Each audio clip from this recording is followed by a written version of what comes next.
This is the X-Zone Broadcast Network, broadcasting worldwide on broadcast affiliates and satellite program providers, including CNN Broadcast Network, Sirius Satellite Network, Star Media, Good News Radio Network, Angel Broadcast Network, Wiki Broadcast Network, and WPBN TV. For more information on the X-Zone Broadcast Network, visit us at www.xzbn.net.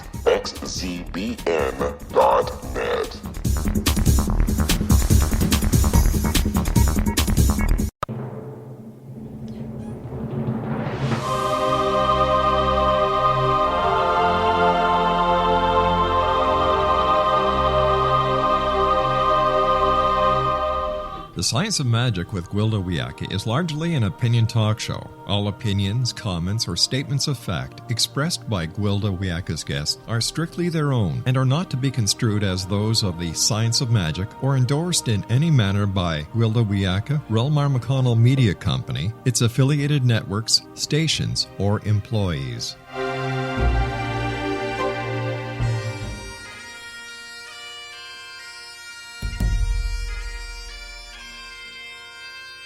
Welcome to the Science of Magic with Gwilda Wiyaka, a program dedicated to uncovering the unified nature of reality and humanity's ever-evolving place as truly galactic beings. For more information on the Science of Magic with Gwilda Wiyaka, visit us online at www.thescienceofmagic.net.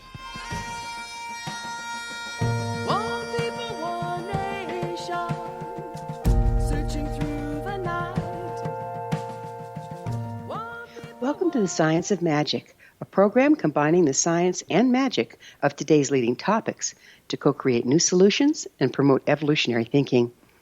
We're coming to you through the leader in responsible paranormal and alternative science programming, the X-Zone Broadcast Network, xzbn.net, and can also be found on our website, thescienceofmagic.net. I'm your host, Gwilda Wiyaka. This hour we'll be exploring My Soul to Take. I was very young. The 5-by-5-foot hole on the stage floor of the church, dark and deep. The minister stood waist deep in the cold water before reaching to take me from my grandmother's arms into the great abyss. I'm sure he saw me as a nasty little heathen as I shimmied up his body in an attempt to escape my watery fate, no doubt leaving claw marks in my desperation.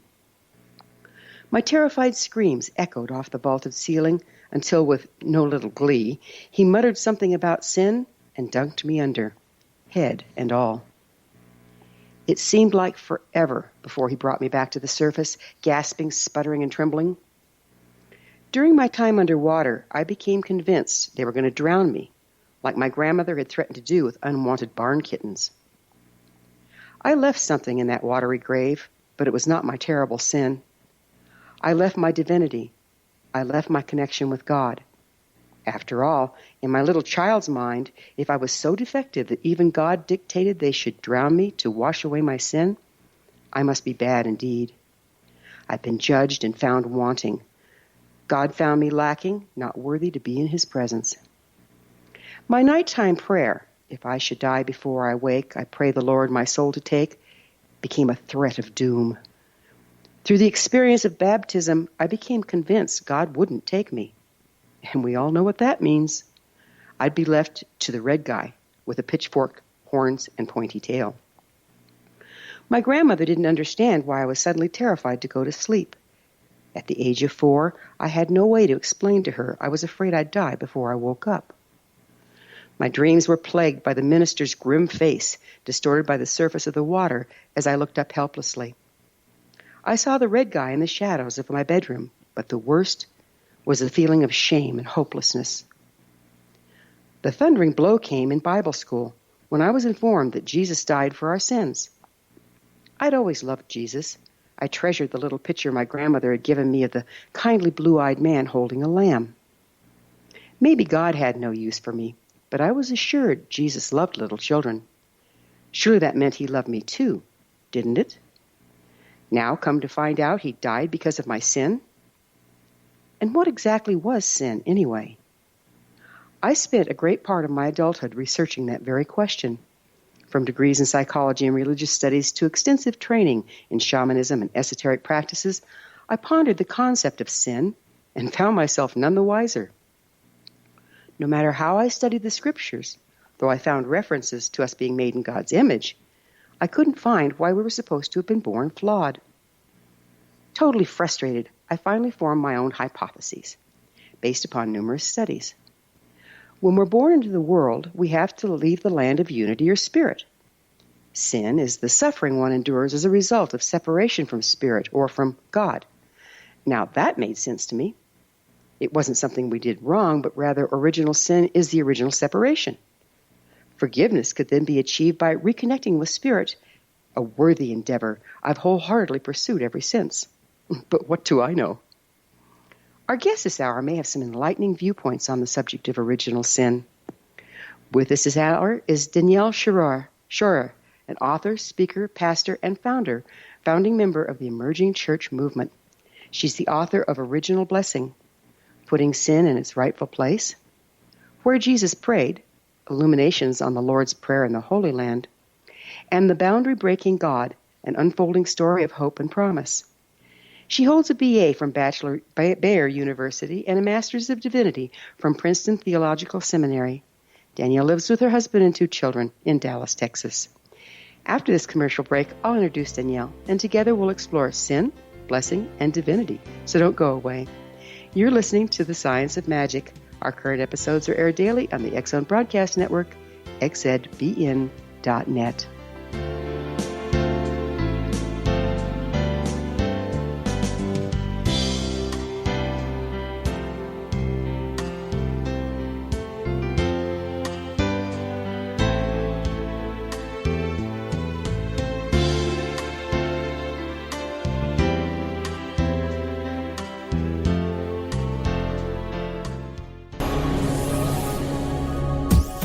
This is the X Zone Broadcast Network, broadcasting worldwide on broadcast affiliates and satellite program providers, including CNN Broadcast Network, Sirius Satellite Network, Star Media, Good News Radio Network, Angel Broadcast Network, Wiki Broadcast Network, and WPBN TV. For more information on the X Zone Broadcast Network, visit us at www.xzbn.net.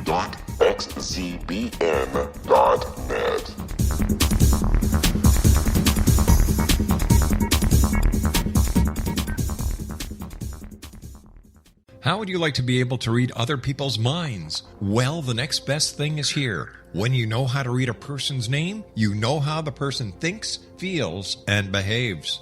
Each letter in our name holds a key to unlock our true essence. Our name contains both our gifts and challenges in this lifetime. Mnemology science discovers personality secrets hidden in the placement of the letters of our names, including the first and last impression people remember about us. Sharon shows us how to interpret the arrangement of letters as outlined in her book, Know the Name, Know the Person. Sharon Lynn Wyeth created mnemology science after 18 years of research and testing her theories, and has supported thousands of people around the world in understanding themselves and others better. You'll enjoy Sharon's unique teachings as she shares her system to learn the gifts behind your given birth name. Even if you don't like your birth name, there are jewels in this book. If you're thinking of changing your name, ready to name your child, or wanting to get along better with others, this is the book for you. If you'd like to improve your relationships and change your life for the better, get the book today, Know the Name, Know the Person, or visit www.knowthename.com. That's www.knowthename.com.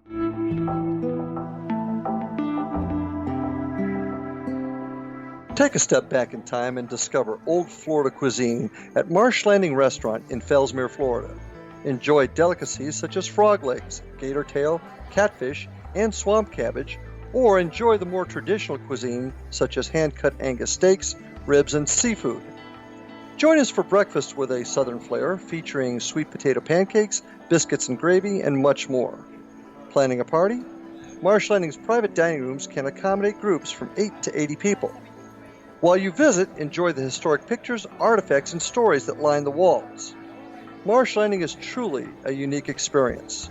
Marsh Landing Restaurant, 44 North Broadway in historic downtown Fellsmere, or visit marshlandingrestaurant.com. Marsh Landing, Old Florida cuisine at its best.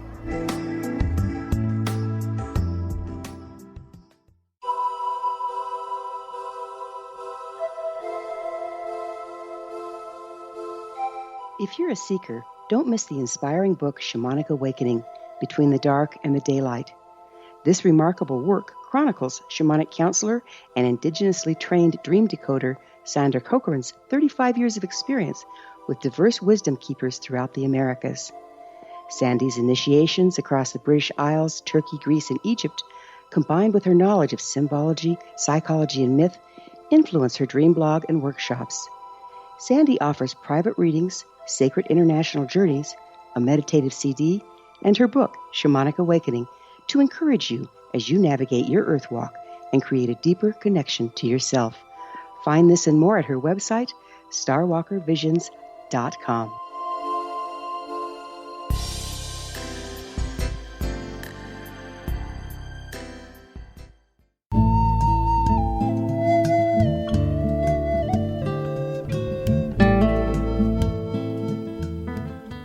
Welcome back. This is the Science of Magic, dedicated to unification and evolution of consciousness. I'm your host, Gwilda Wiyaka. Our guest this hour is Danielle Shroyer, author of Original Blessing, Putting Sin in Its Rightful Place, pastor and founding member of the Emerging Church Movement. Her website is danielleshroyer.com. Danielle, thank you so much for joining us on the Science of Magic. Thanks so much for having me. Let's start by addressing original sin. I understand that it's not in the early Christian teachings. What is it, and where did the concept come from? Yeah, people are usually surprised to hear that it hasn't always been a central Christian doctrine. It didn't really come into play until about the 5th century. So for the first 400 years of Christian history, which if you think about it was kind of whether the time when either Christianity was going to stick around as a world religion for a long time or die out and kind of become a has-been of history, the church didn't hold to a doctrine of original sin. And even today, the Eastern branch of Christianity, Eastern Orthodox and Armenian Christian and the entire Eastern branch, they have never adopted the doctrine of original sin as a central thing. Now, they have a concept of sin, of course, but it's much more nuanced and healthy, and it's very different than what we adopted in the West. So, and then, of course, if we think about it, no Jewish person believes in the doctrine of original sin, and it was certainly their story first. And no Muslims believe in the doctrine of original sin either. So it's only just this little Western part of Christianity that has decided that that's what the story means. Well, my original teacher, I'm based in shamanism, my original teacher was a Lakota elder and shaman, and he was also a devout Christian, and he didn't really ever speak of sin at all. What is sin?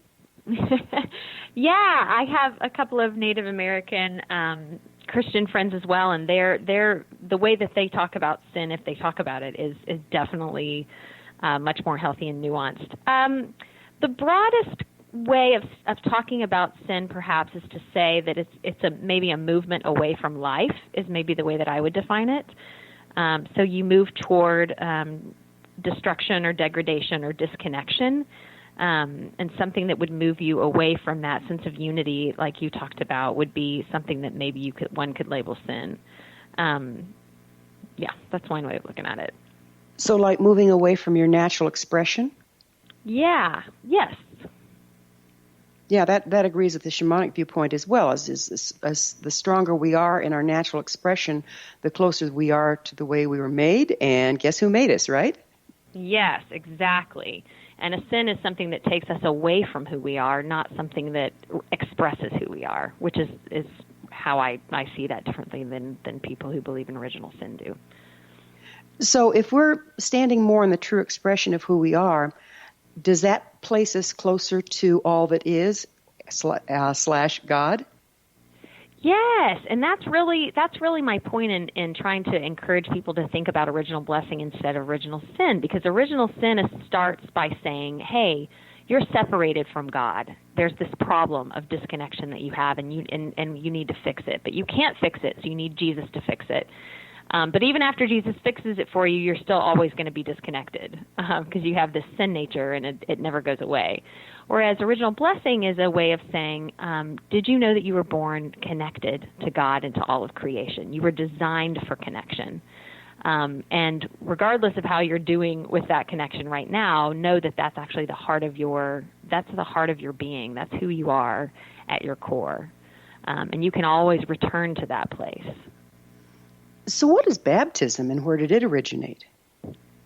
So it's really interesting, actually. The whole concept of baptism has morphed and changed over the years. And, of course, baptism for Christians came from a Jewish experience of baptism, which was partly ritual cleaning in their understanding. And so there are just many, many layers, of course, in all rituals in what they mean.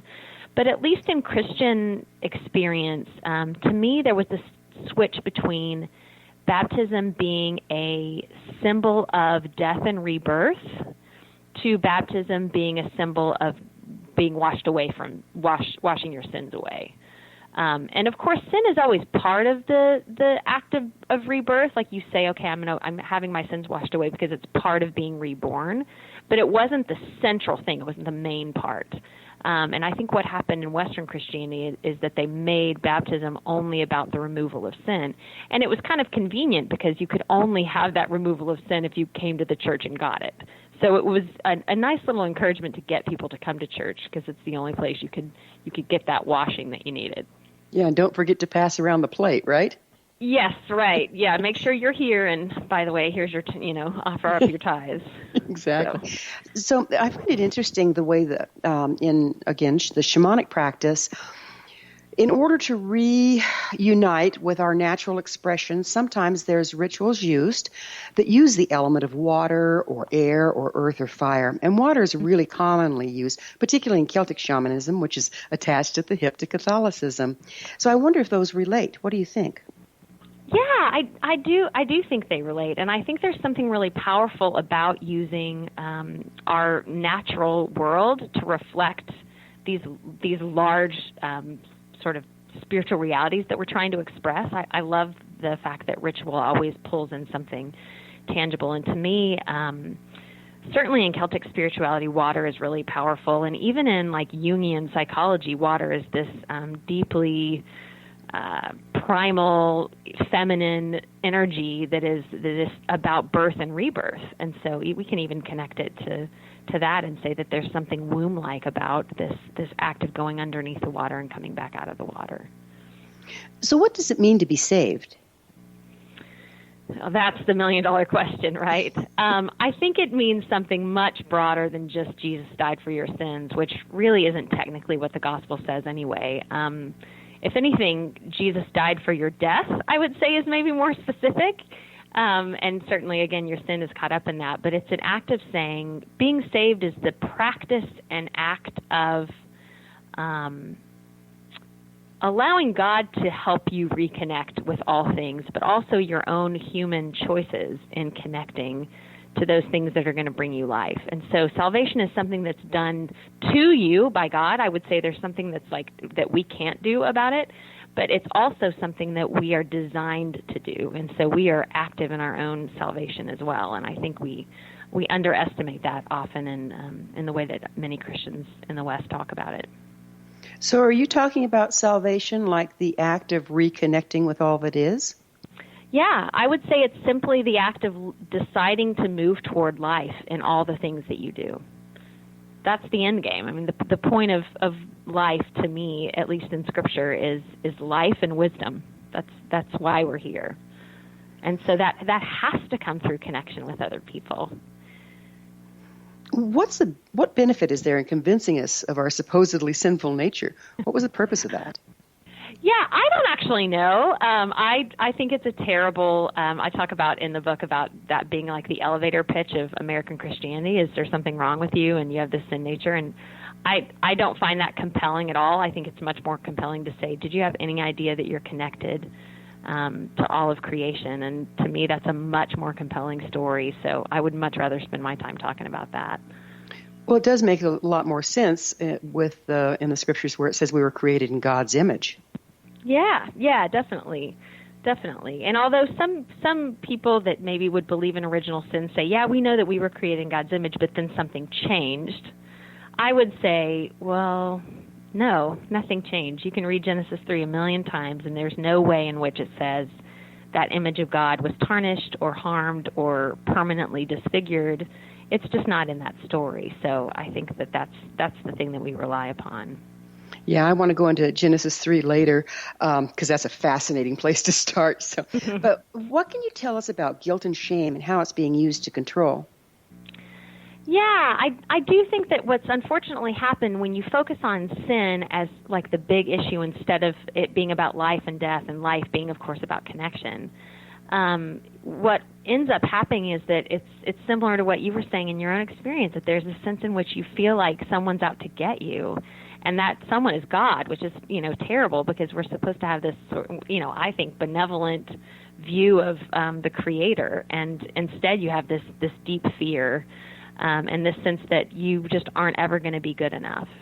And it's really hard to be able to live rightly and to make those choices about being a person who seeks life and who seeks justice and goodness and connection when you feel like there's always something wrong with you. And so, I think it's just an incredibly harmful view to claim that there's something innately wrong with us.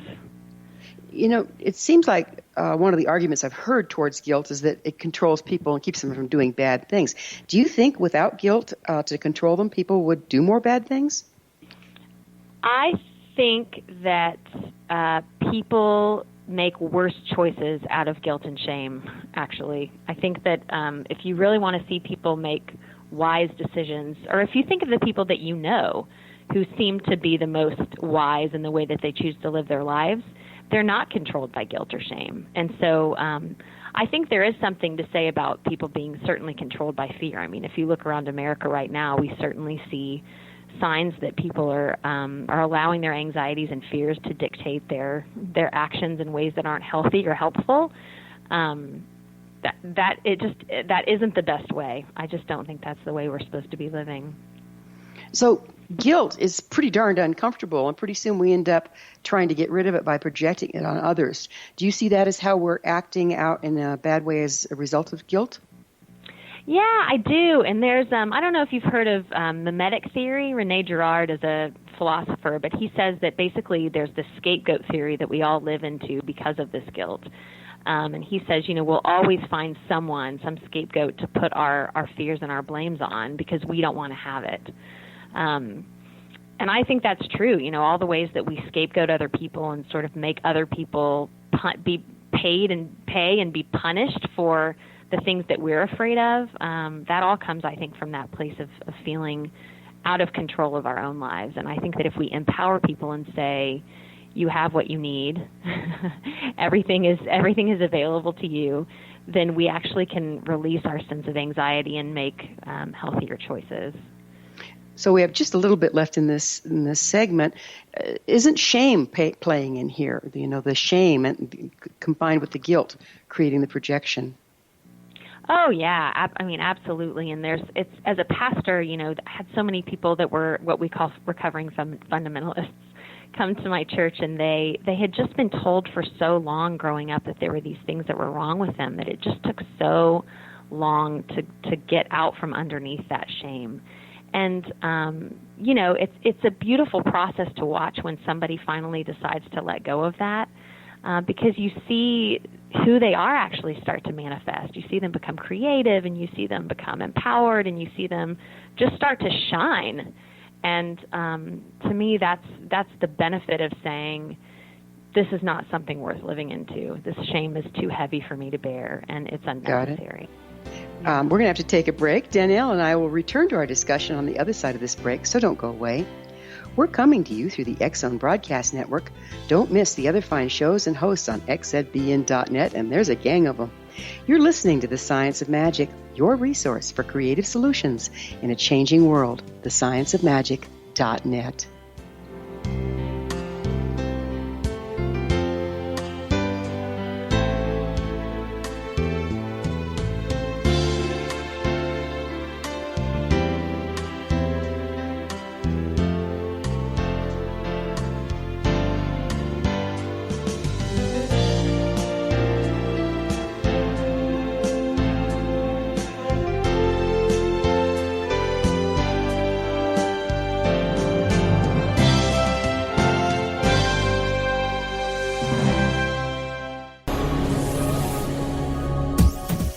This is the X-Zone Broadcast Network, broadcasting worldwide on broadcast affiliates and satellite program providers, including CNN Broadcast Network, Sirius Satellite Network, Star Media, Good News Radio Network, Angel Broadcast Network, Wiki Broadcast Network, and WPBN TV. For more information on the X-Zone Broadcast Network, visit us at www.xzbn.net.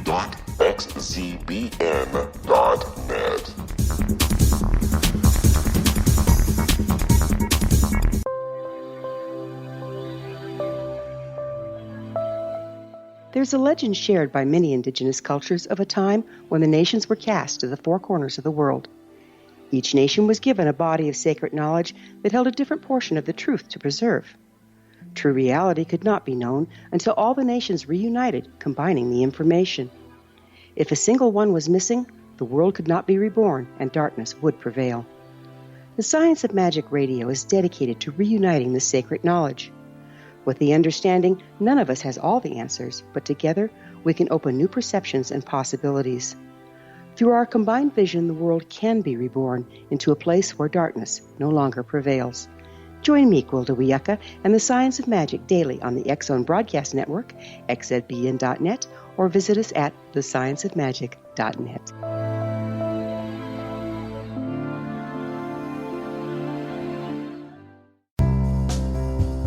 Gibbs A. Williams, Ph.D., is a practicing psychoanalyst, supervisor, researcher, and author in New York City. Much of his life has been dedicated to understanding nature and the uses of meaningful coincidences or synchronicities. His radical and original non-Jungian, non-mystical, non-magical theory of synchronicities illuminates much of the fog surrounding this challenging and perplexing topic. His ideas and manners are fresh, presented in a style that is both entertaining and highly informative.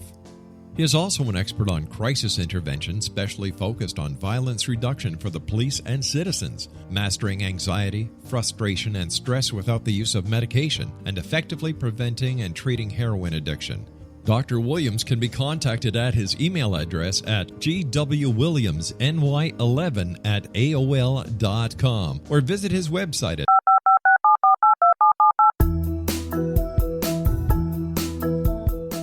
Did you know that when you're on the road with limited data or Wi-Fi, you can still listen to the X-Zone Radio Show with Rob McConnell, The Science of Magic with Gwilda Wiyaka, X-1, Dimension X, Space Patrol, and every minute of the X-Zone Broadcast Network by calling 213-401-0080, courtesy of Audio Now. No smartphone, app, or internet needed. It saves your data plan and it's free if you have unlimited minutes. Call 213-401-0080 to listen on any phone, anytime, anywhere. Remember 213-401-0080 for the best of the paranormal, parapsychology, and sci-fi radio programming anywhere, 24/7, 365.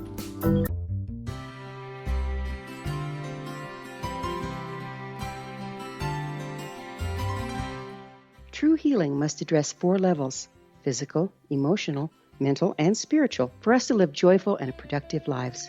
We tend to treat 3 of the 4, leaving the spiritual languishing. If you're tired of the same dysfunctional patterns cropping up in your life, Soul Balancing is for you. Trixie Phelps, owner and founder of Soul Balancing, is a naturally gifted energy healer trained in numerous esoteric forms, including shamanism. Trixie has created a powerful modality that safely and effectively clears your energetic field. A soul balancing session can remove interference, heal trauma, and restore your hope. Contact Trixie for a life-changing long-distance session today, www.soulbalancing.world.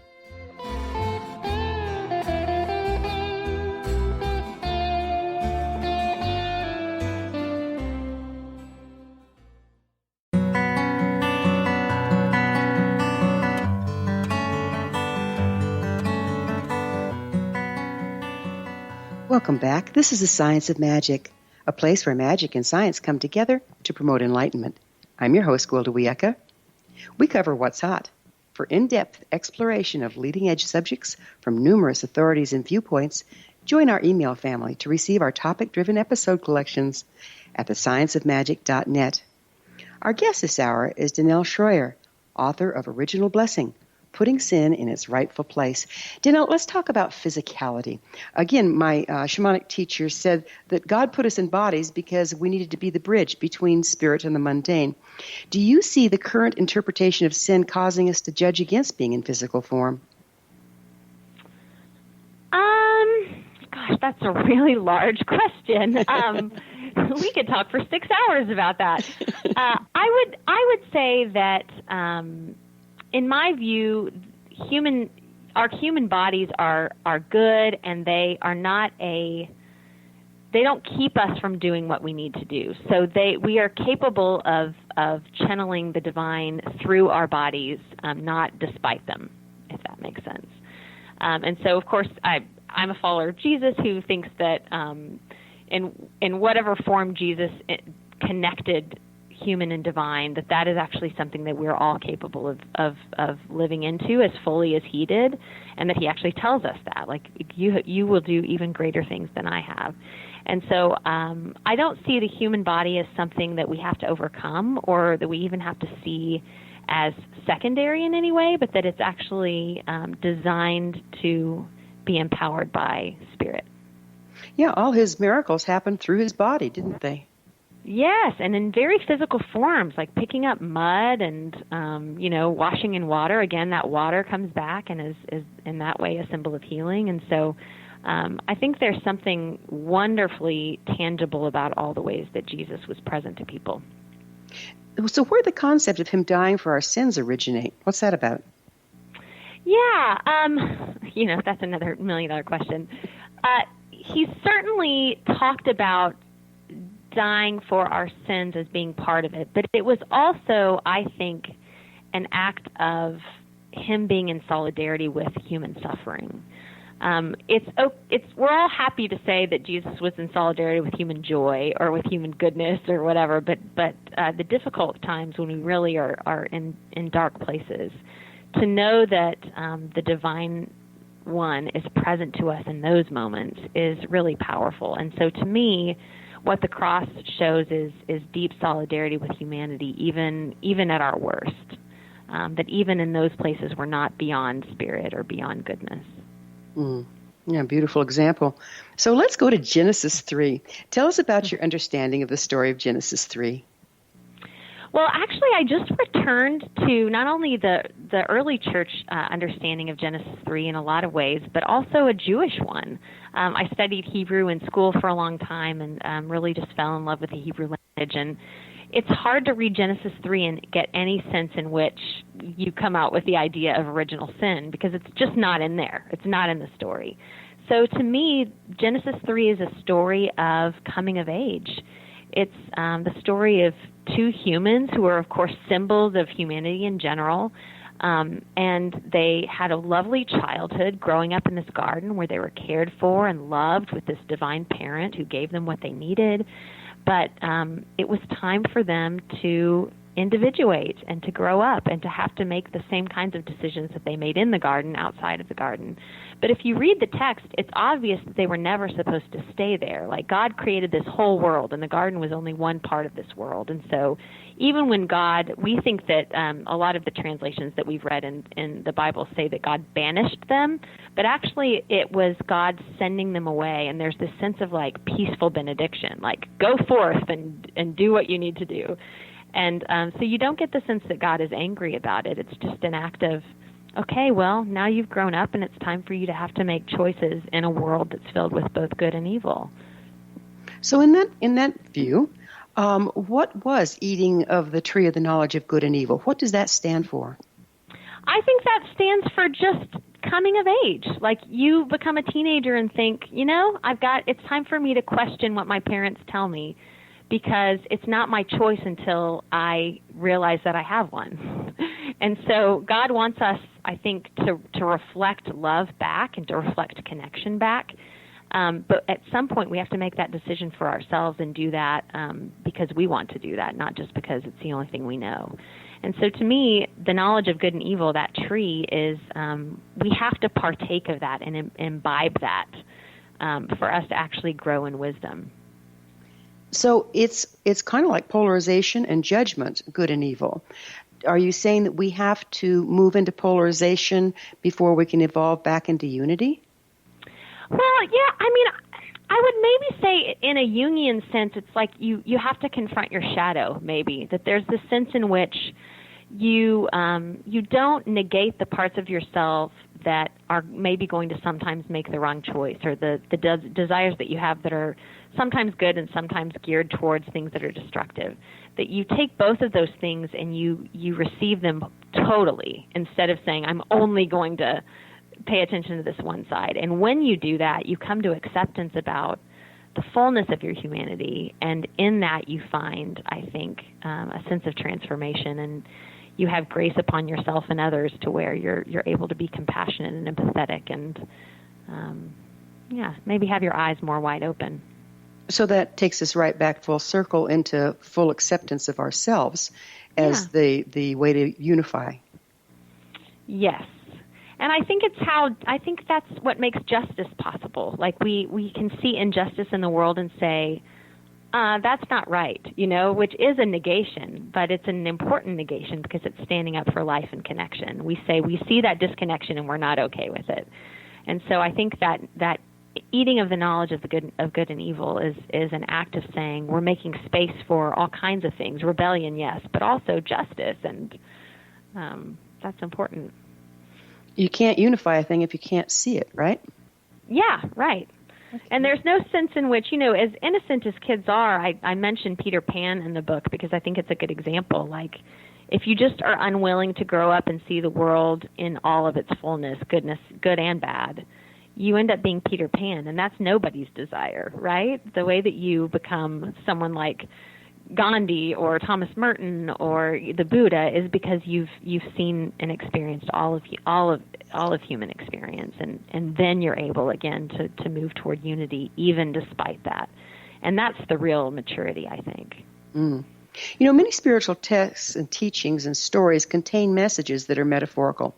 Do you see some of the biblical references as allegories?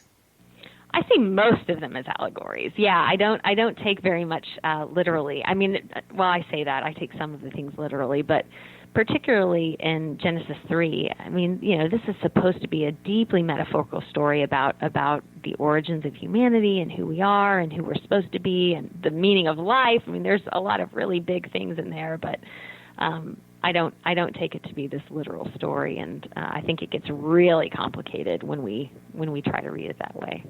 It's exactly the same way with shamanic information. It comes forth through stories and allegory, and if you take them literally, boy, can you really get balled up. Yes, yeah. It makes a bit of a mess of things, which it was supposed to be poetic, and we made it something just so much uglier than that. So yeah. So you see our relationship with God started with blessing. Would you please explain? Yeah, I say that the easiest definition of original blessing is that we're in a relationship with God, and God started it, and God is sticking with it. And that's simply to say we always trust that no matter what else is happening, that we can return to that place in which we are beloved by God. It's very similar, actually, to the Buddhist concept of basic human goodness, that there's a sense in which we have basic human goodness that resides inside of us, even if we're not acting out of it. We can always choose to return to basic human goodness. It's always available for us, and I would say that's the same with blessing. So if we are born unified with God, but then we, through the bumps and bruises and shame and blame and all this stuff, disconnect, it doesn't mean God's not there. Is that what you're saying? Yeah, it means that God is always present. And then even if we are trying to disconnect, and we have to acknowledge the times when we do move toward disconnection, like I said, in places of injustice or when we violently do harm to others or to creation. That we see the signs of that. We see what happens when those choices are made. But we also trust that God never severs that connection with us, that there's no way in which we get lost to the presence of God or to the divine in us. Tell us about one of your favorite verses from reading the book, Isaiah 43, verse 1. Why is that so profound? I talk about in the book how I was a chaplain for people with Alzheimer's. I was in a retirement community, and that's the verse that I probably said over people the most often, and I'm not one that goes around quoting verses, but I think it just feels so deeply personal because it's God's acknowledgement, like, I know you. You are beloved. You are mine. I have called you by name. And I think really that's what we need more than anything, most of all. We need our parents to say that to us. And if we didn't have our parents say that to us, we feel this sense of loss that we didn't have unconditional love given to us as children. And I think that's what God seeks to offer to us, is the sense of you are loved simply by being alive, by breathing. You don't have to earn it. You can't lose it. You can't do enough bad things to go away from it. I've called you by name and you're mine. And I think that when we rest in that, we can make better decisions.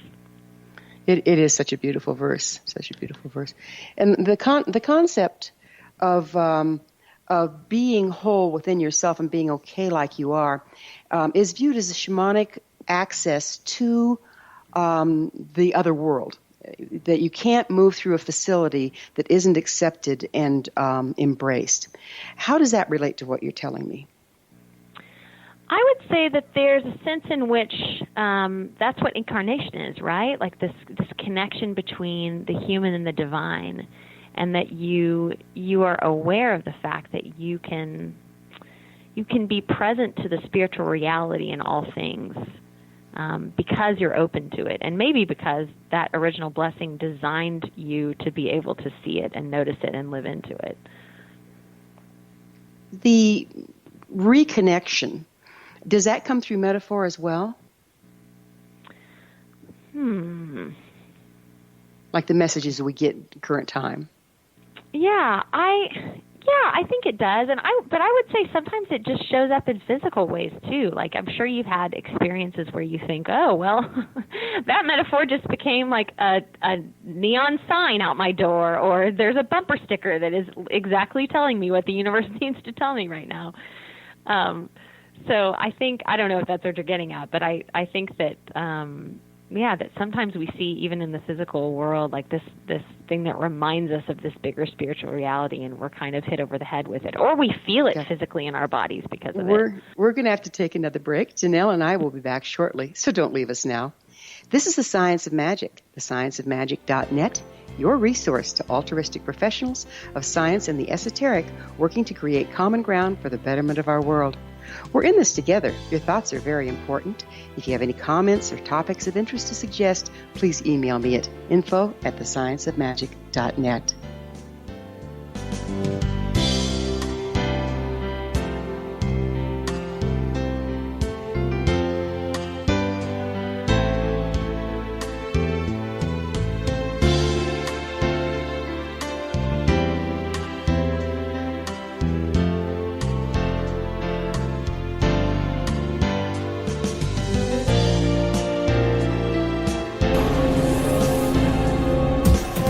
This is the X-Zone Broadcast Network, broadcasting worldwide on broadcast affiliates and satellite program providers, including CNN Broadcast Network, Sirius Satellite Network, Star Media, Good News Radio Network, Angel Broadcast Network, Wiki Broadcast Network, and WPBN TV. For more information on the X-Zone Broadcast Network, visit us at www.xzbn.net.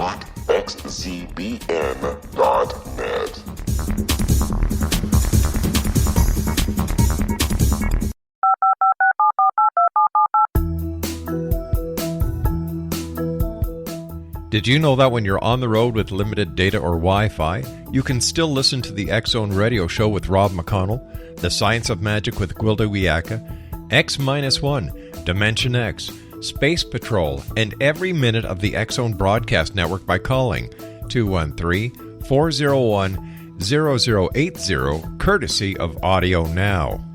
No smartphone, app, or internet needed. It saves your data plan, and it's free if you have unlimited minutes. Call 213-401-0080 to listen on any phone, anytime, anywhere.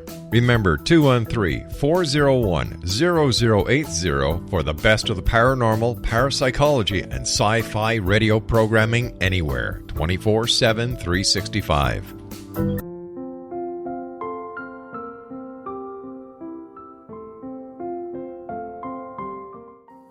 Dr. Carl O'Helvey, founder, president of a new cancer foundation focusing on evidence-based physical, mental, and spiritual interventions, including natural cancer cures, prayer, meditation, affirmations, nutrition, and other related holistic cancer prevention and cure modalities.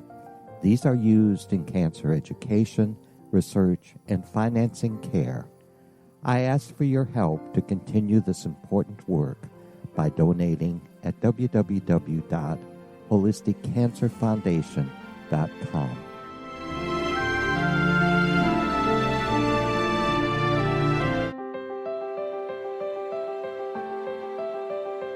Wouldn't you love to know the secret to everything? I'm Dr. Kimberly McGeorge, and on The Secret to Everything, we will merge the practical with open investigation into all realms of the mysterious. We will talk to cutting-edge alternative health practitioners, those who inspire and motivate you in business and life, and of course, we will share stories of the paranormal, conspiracy, and cryptozoology.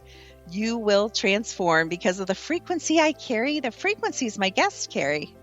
Life may never be the same after you listen to this program, for the secret to everything is for you, the listener, for those who desire more in every area of their lives and believe that it can still be found. Listen and discover thesecrettoeverything.com.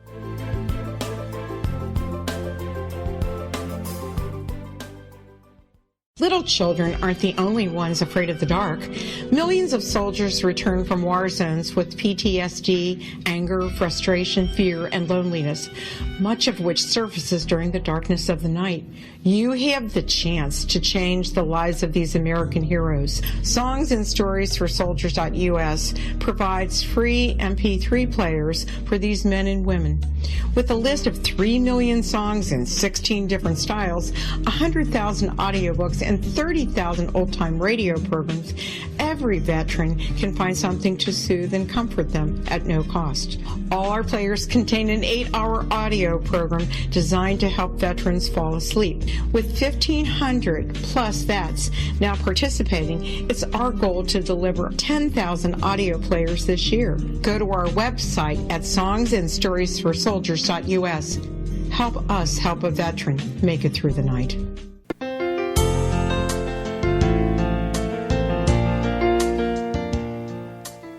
Welcome back. This is The Science of Magic, bringing together gifted people of service to the world.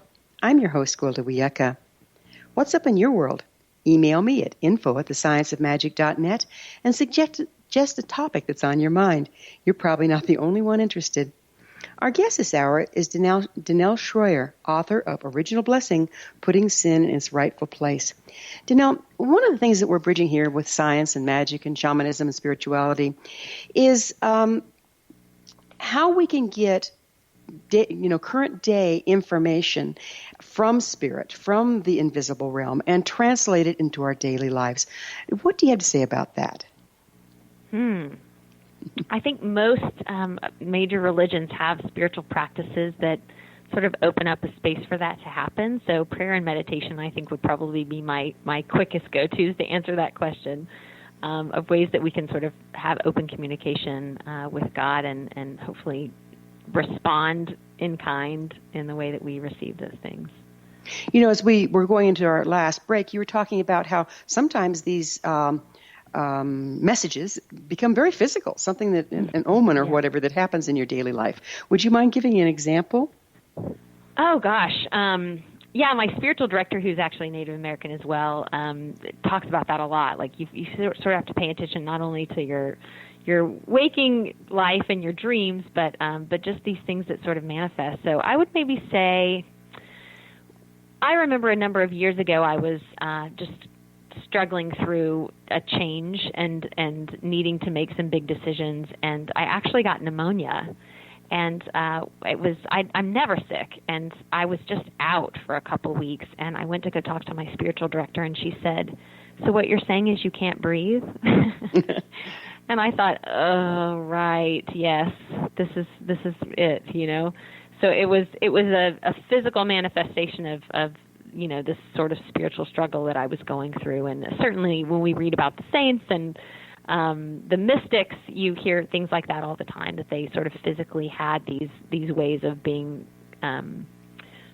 connected. And that was a negative example, but certainly I've had some positive ones as well. Our guest this hour is Danielle Shroyer, author of Original Blessing, Putting Sin in Its Rightful Place. Her website is danielleshroyer.com. Let's talk about perceived separation from God or from Spirit. If we consider all-encompassing nature of God alone, there can be no such thing. So why do so many of us experience this separation?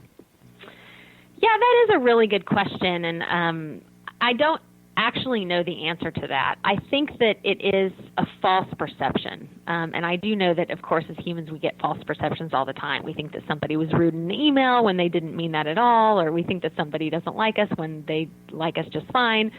So I think in that sense, sometimes from the divine, we get a sense of false perception that there's a disconnection, and that's, I don't know, I think that usually has something to do with how we're experiencing life.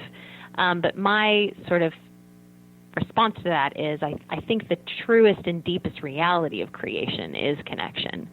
And that when we kind of can let go of whatever it is that's making us feel disconnected, and we can trust in that, we'll find that it's maybe been there all along. So there's much talk currently from the quantum physics viewpoint that all things are connected. And you state all of life is connected to God. Would you address that for us? How do those two tie together? Yeah, I love quantum physics, and it's so fascinating because it also has this mysticism to it. Like you try to watch what's happening in quantum physics, and it hides, And I think that's so true of the spiritual world as well. That if you try to get it too nailed down, if you pin the butterfly, there's no way to do that.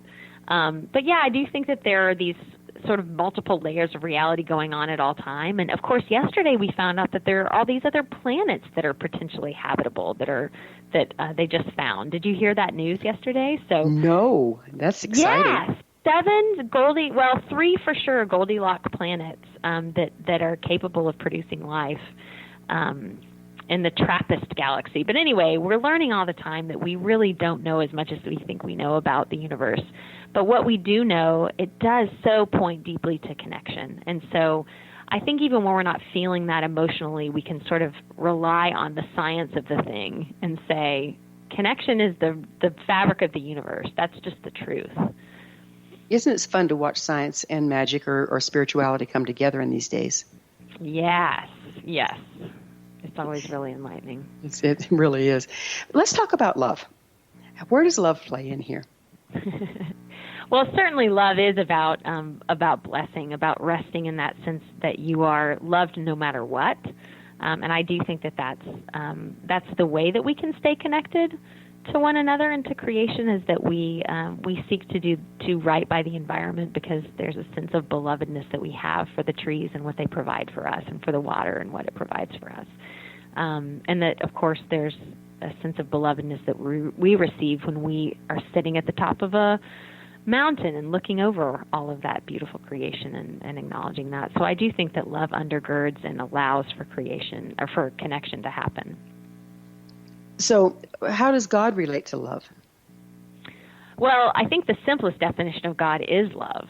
So to say that God is love is to say the way that I talk about the Spirit is that the Spirit is the love that is connecting you and I. That place of connection between us is the act of love, and that's where the Spirit is present to us. So to me, I think that God is the love.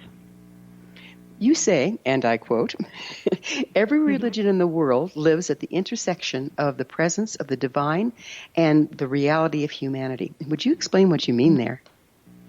Yeah. We're constantly trying to make sense of the ways that we bump up against the spiritual and the bigger than us. And so I think to me, all the interesting questions that we have in the world come at that intersection where our human experience bumps up against something so far beyond human experience, and that we're constantly playing around in that playground because it's kind of an endless one. The past hour talking to you, it sounds to me like you're dancing where all spirituality meets, not just this faith or that faith or the next faith, but where all spirituality comes together. And how did we get so off track from that? How did we get so mired in original sin and all these concepts? Yeah, it is a great question, and I don't know.